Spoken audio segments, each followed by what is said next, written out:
Salam sejahtera teman-teman akademisi. Kembali lagi bersama saya Febri Haldo Yuda Fadila. Kali ini saya akan menjelaskan tentang 3 hal yang masih mungkin terkait dengan kemarin saya bahas tentang etika bersosmed.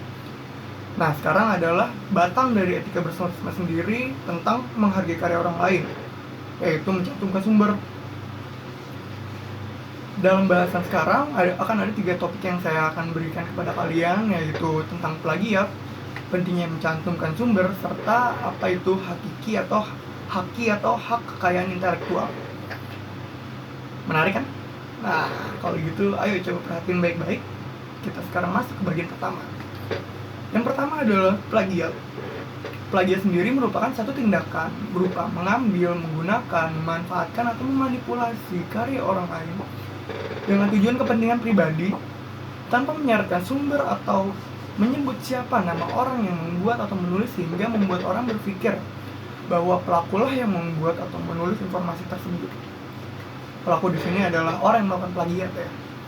Nah, plagiat dapat merugikan pencipta atau penulis orisinilnya karena di saat sebuah karya seseorang ditulis kembali oleh orang lain tanpa menyertakan sumber seperti link atau data mengenai penulis aslinya, dan bahkan mengatasnamakan dirinya sebagai penulis tersebut, lalu karya tersebut terkenal, maka yang diuntungkan adalah penulis yang melakukan plagiat, sedangkan penulis orisinalnya tidak mendapatkan keuntungan apapun. Bahaya. Nah, plagiat rawan terjadi dikarenakan kurangnya pengetahuan dan wawasan kita terhadap hal yang ingin kita tulis atau buat. Dari hal tersebut, internet dalam hal ini adalah Google menawarkan kemudahan untuk kita mencari informasi tanpa menyunting ataupun mencerna dari sumber lainnya. Juga kurangnya pengetahuan kita dalam beretika dalam mencari informasi yang ada di internet. Etika yang dimaksud adalah dalam menghargai karya orang lain seperti yang dari awal tadi saya bahas, dengan cara menulis sumber dari mana informasi tersebut didapat, dengan menuliskan link atau buku secara lengkap dan detail sampai ke halaman. Hal tersebut dilakukan juga dalam upaya kita mempertanggungjawabkan apa yang kita tulis nanti. Selanjutnya kita masuk ke bagian kedua. Ada kenapa kita harus menyebut sumber gitu, membawa sumber dalam apa yang kita tulis gitu.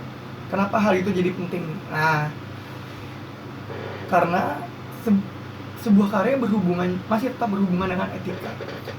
Jika kita memiliki etika yang baik, maka seharusnya kita memahami bahwa apa yang kita tulis berdasarkan searching di internet harus disertakan link dari mana kita mendapatkan informasi tersebut. Atau kalau misalnya dari buku, kita juga harus menjelaskan misalkan itu buku apa, terus siapa yang disunting gitu di dalam buku tersebut, serta sampai ke halamannya. Tuh. Juga penulisnya, itu jangan lupa. Dengan melakukan hal tersebut, kita sudah memiliki pemikiran untuk menghargai usaha penulis orisinil dalam membuat karya atau membuktikan sesuatu teori yang tentunya berguna bagi kita, teorinya. Tuh. Juga saat apa yang kita tulis dibaca oleh pengarang dan dia melihat bahwa kita menyertakan link, mereka akan merasa bangga, bahagia, dan termotivasi untuk meneruskan pekerjaannya dalam membuat karya atau tulisan dengan niat untuk memudahkan banyak orang dalam mencari informasi. Sebaliknya, jika kita ketahuan mengutip tulisan, ini negatif ya, kalau kita nggak nyatet gitu, nggak nyantumkan sumber. Kalau kita ketahuan mengutip tulisan dari satu link dan tidak menyertakan link tersebut sebagai sumber, jika dipermasalahkan oleh penulis, mereka bisa saja melaporkan kita ke polisi dan kita bisa dikenakan sanksi dan pelanggaran hak cipta. Dan yang terakhir, pentingnya menyertakan link saat mengutip tulisan untuk ditambahkan di tulisan kita adalah kita bisa menggunakan sumber berupa link atau buku tersebut sebagai bahan pertanggungjawaban apa yang nanti kita tulis. Dan yang terakhir, kita akan masuk ke haki atau hak kekayaan intelektual. Pentingnya mendaftarkan apa yang kita buat baik itu karya seni, tulisan, maupun penemuan berupa teori dan benda berhubungan dengan menjaga aset yang kita ciptakan. Keren loh. Dengan adanya haki, maka membuat karya kita diketahui oleh masyarakat luas. Secara sah dan legal tentunya, adalah milik kita, dan tidak ada orang lain yang berhak mengakuinya. Jika ada yang ingin menggunakan desain atau membuat seni, mereka misalkan ada yang membuat desain atau membuat seni, bahkan mengutip teori dan tulisan, maka mereka wajib mendapatkan perizinan dari kita. Jika ketahuan ada oknum yang menggunakan apa yang kita miliki dan tercatat sebagai haki kita tanpa seizin kita dengan tujuan menguntungkan diri pribadi mereka karena tidak menuliskan atau membawa nama kita dalam karyanya, maka kita bisa membawanya ke meja hijau untuk diproses secara hukum. Dan setelah hal tersebut dijalankan, kita bisa mendapatkan hak kita sebagai penemu atau pembuat yang orisinil dan memiliki haki atas apa yang diambil orang tersebut. Jelas ya, jadi segitu loh pentingnya haki gitu. Biar apa ya? Biar usaha kita tuh dihargain juga sama orang lain gitu.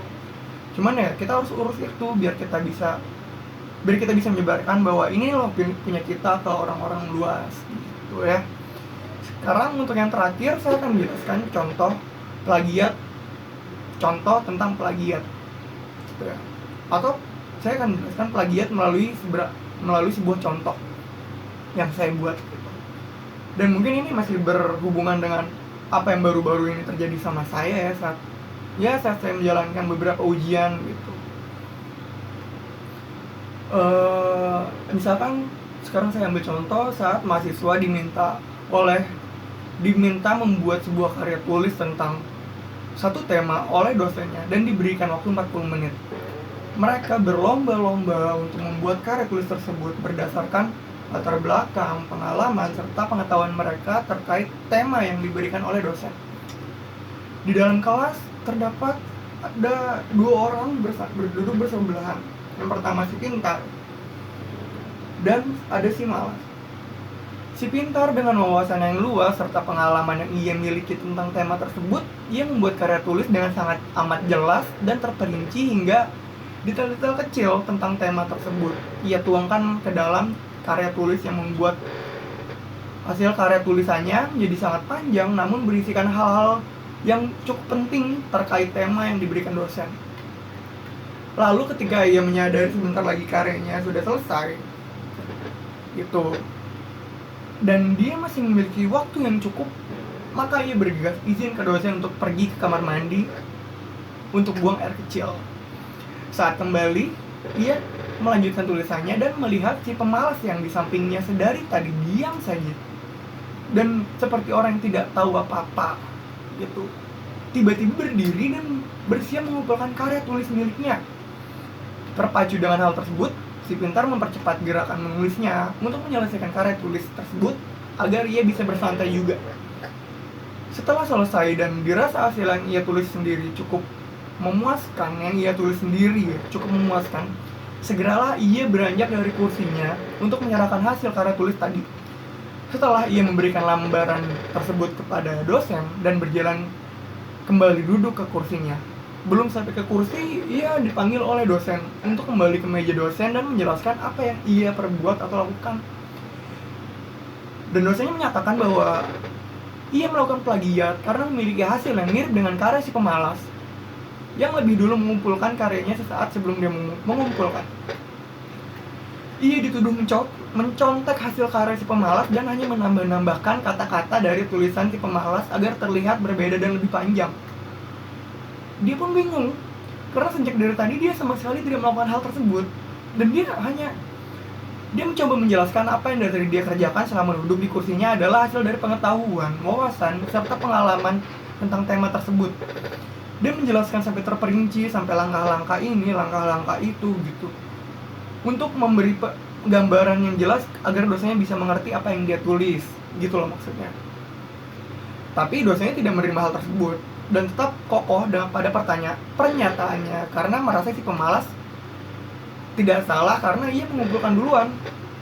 Ini sebenarnya adalah sebuah kesalahan sih ya dari si dosennya juga. Kenapa dia nggak coba ngecek ke si pemalas gitu, dia tahu nggak sih pemalasnya tentang tema ini apa, yang coba ditanyain ulang gitu loh, secara lisan gitu. Lalu saat dilihat oleh si pintar, hasil tulisan si pemalas benar-benar memiliki poin-poin yang sama dengan apa yang dia tulis. Namun apa yang ditulis si pemalas adalah menyingkat tulisan-tulisan dari si pintar tersebut. Setelahnya, karena hal tersebut si pintar divonis gagal dalam mata kuliah tersebut. Selesai. Sesimpel itu menjatuhkan seseorang melalui plagiat yang kita lakukan. Bahaya banget kan, apalagi itu dalam hal mengerjakan tugas ya, belum untuk hal yang lebih profesional nantinya. Semisal orang yang harusnya mendapatkan posisi atau nilai sesuai apa yang sudah ia ekspektasikan dan apa yang sudah ia kerjakan sendiri, harus hancur ekspektasinya, malah dia sampai gagal dalam mata kuliah tersebut. Sekali lagi, plagiat tidak pernah dibenarkan dalam hal apapun, terlebih akademis. Oke, itu aja yang bisa saya ungkap mengenai 3 topik yang tadi itu: plagiat, pentingnya mencantumkan sumber, serta tentang haki. Semoga 3 hal tersebut bisa menambahkan wawasan kalian. Dan sekali lagi, ingat pesan orang tua untuk jaga diri kita saat kita berada di luar, dan kalau bisa ya jangan keluar dulu lah, kuliah juga di rumah aja. Oke, yang penting ini jangan lupa pakai masker. Dadah.